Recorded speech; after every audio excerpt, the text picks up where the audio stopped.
Welcome. So equivalent conductivity, capital lambda subscript E equals to kappa into volume. Now in the case of volume is in centimeter cube, so naturally it is 1000 by n. N is nothing but normality.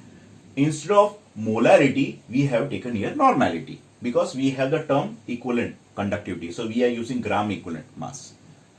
So we are substituting the value of volume in centimeter cube, that is 1000 by n, in place of this volume. So it is 1000 by n, that is normality. So kappa into 1000 by n will be nothing but equivalent conductivity. Now we go to next, the measurement of conductivity is done. How to measure the conductivity of a cell? Now for that, here let us go to the experimental setup. This green part which is there is actually a thermostat, so that no heat is exchanged. Here now we have got a water, so conductivity of the water which is there over here is almost 0. Okay, that is kappa is equal to almost equal to 0. Now this kappa, barabar, that is the conductivity of water, is actually dependent on the temperature. So naturally we have to put a thermostat. So there is no net exchange. Okay, there shouldn't be any exchange of heat. So naturally we are putting a thermostat over here. These are the two electrodes. Now there is a wire which is being connected here. Again there is another electrode which is connected over here. Okay, so this part is the area of the electrode, and the distance between these two electrodes is your length L, small l. This is capital L, that is the area of the electrode. Clear?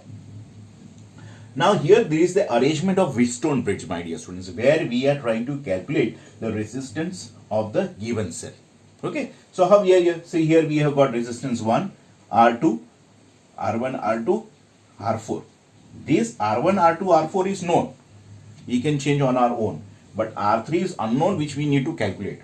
There is a galvanometer. There is a galvanometer here which is connected. Clear? So you will get to know the deflection.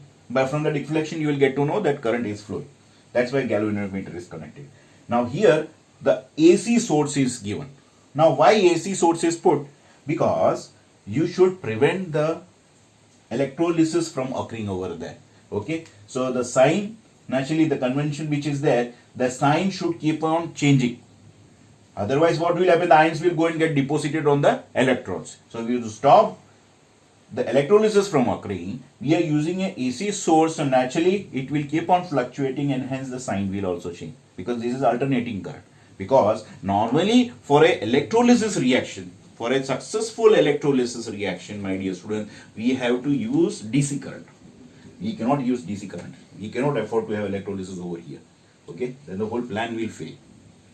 Now here R1, R2 and R4 resistance we adjust in such a way that the net deflection in the galvanometer should be 0. So here current I is 0. Got the point? So once current I is 0, that time we will try to measure the unknown resistance of this conductivity cell. Okay, so here I is equal to 0. That will only occur when balanced Wheatstone bridge is developed. Clear? This is a balance. This condition is that of the balanced Wheatstone bridge, where the deflection in the galvanometer is nil now. So here current is equal to 0. So we will take the ratio R1 by R2 equals to R3 by R4.